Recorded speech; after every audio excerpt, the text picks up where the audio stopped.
Alrighty, we're back at it the next morning here, and the first thing I just wanted to show you is, first of all, when you order these, like I said, I got the Ray Bestis lines here, the hydraulic lines, and there is a left and a right.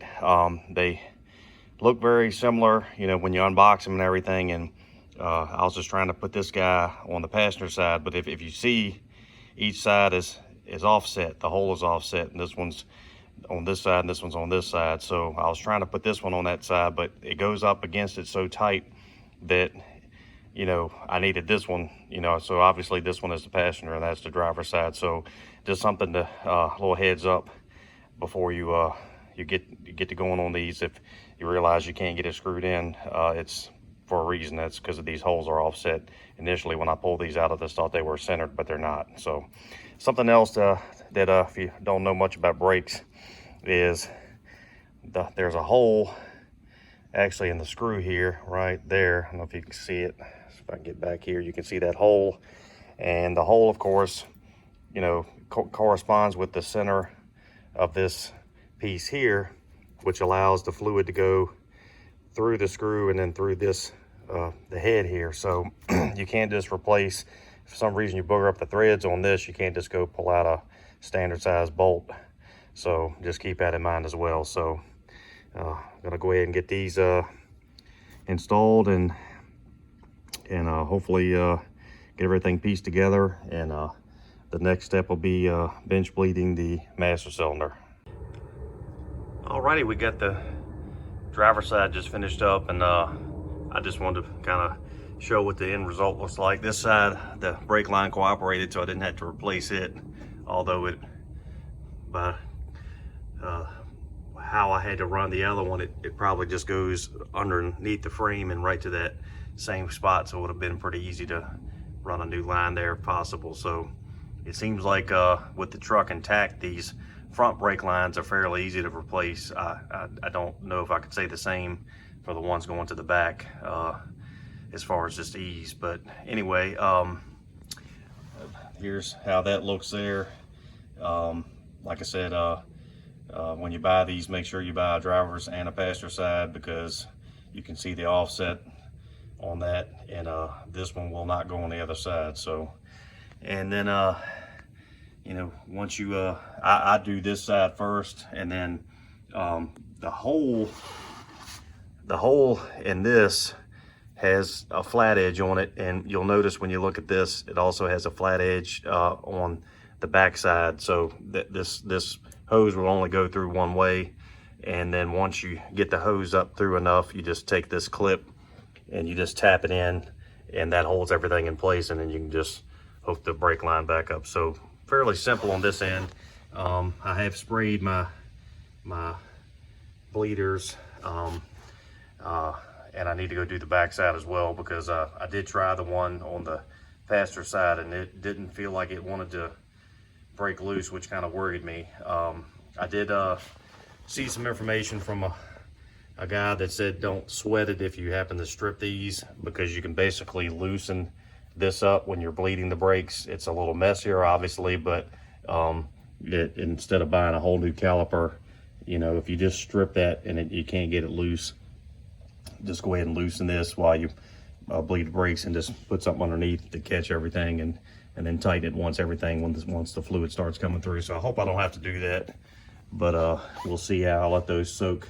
I'm still waiting for Amazon to send me the bleeder kit for the master cylinder, and I think I'm gonna go ahead and just do that on the bench when it comes. But at this point, I've done basically everything I can do at this point. So the next go around will be at the bench. All right, here's everything together here. I'm using the red screw-in connectors here, and they got these little tabs that you can use. That way it holds the hoses down in the fluid, so they, you know, as you start pumping, they don't come out on their own, you know, from the force of you pumping. Basically, I'm using what they suggested, which is this is the largest Phillips head I have, and basically just working it in here, and you can see the air, and of course you can hear it coming out too. So I'm just basically I'm not going to bore you because I have no idea how long this is going to take, but this is the process here basically, where you're just working fluid through and just waiting to stop seeing and hearing bubbles pop up. So we'll see how long it takes. All right, I only was at it here for maybe a couple minutes, and I did have someone tell me that the reason they do these in a vise and not in the truck is because they squirt fluid everywhere, and you don't want to. Obviously, he was probably a mechanic, and he didn't want to, you know, get it on the paint for his customers, obviously. And the one thing I've noticed is that this one here started actually once I stopped seeing bubbles, and I guess plus it was getting harder to actually push this in, was that it was squirting fluid out from where the hose is right here going up against the wall, and instead of pushing air, it was just pushing fluid, and it was shooting clean out here.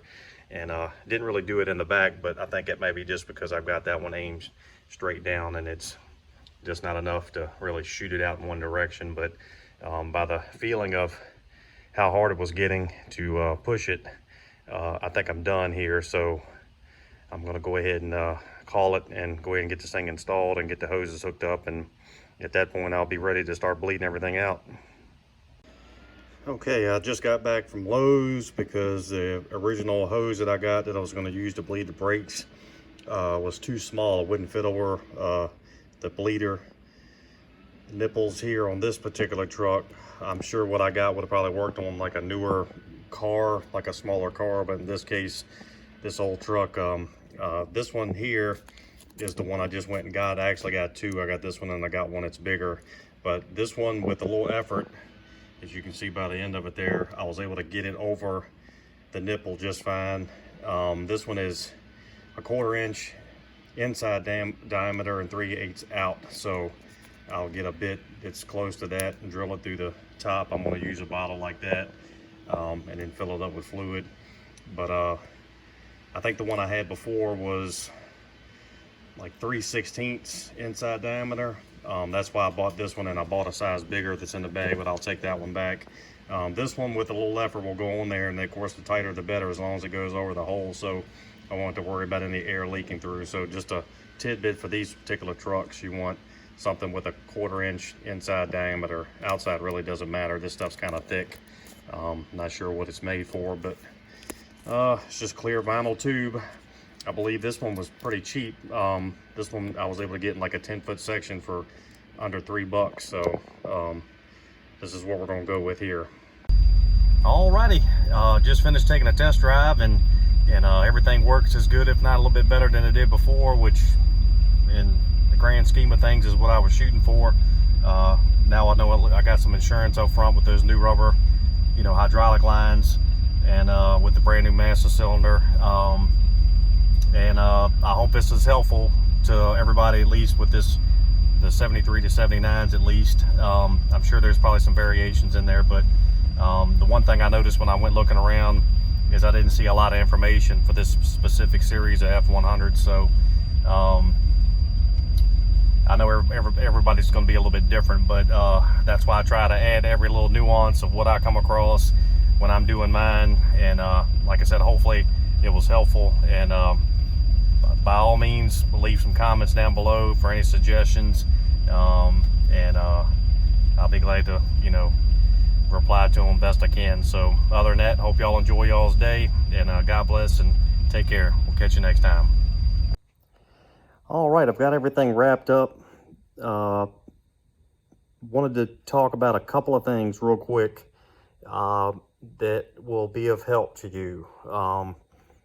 First of all, the notion that you can bleed the brakes, like for some reason, if you have an issue with your bleeders and you decide you want to just unloosen the rubber hydraulic hoses from the front and then do it that way, that did not work for me. And of course I have drums on the back, so it's just straight brake line to the drums in the back. But initially I could not get my bleeder loosened on my rear, because I wanted, everybody says start from the furthest one away, so I could not, I felt like I was going to strip it. It was just I used a line wrench on it, and I could immediately feel it slipping. I said, here we go. So Uh, and that was the same situation with all four corners. I was having the same type of situation. So that was a little disheartening. And so what I ended up doing was looking at a video to see what I was going to have to do if I did strip them, and what the easiest way to try to get them out. And this is what I come across here. And mine were 3/8. I was using a 3/8 line wrench like everybody says you should use, and I do agree that you should use those. But when it comes to the bleeders, this was perfect. This is just a little 1/4-inch drive with a 3/8 socket on it, and for whatever reason it had the perfect bite. I never felt at any point that I was going to strip any of the four that I did, and they all come right off. And I went ahead and I was able to bleed all four corners. Actually, I'll take that back. I was able to bleed 3 corners. For whatever reason, the passenger front would not bleed. I removed the bleeder completely from the caliper, and nothing's coming out. Now, I didn't attempt to try to push fluid out of the hole with the bleeder removed, because I didn't want to suck any air back in it, you know, when I let up off the pedal. But I removed it completely, and it was a little wet on the end, but I cleaned it out with some brake cleaner, the bleeder screw, put it back on.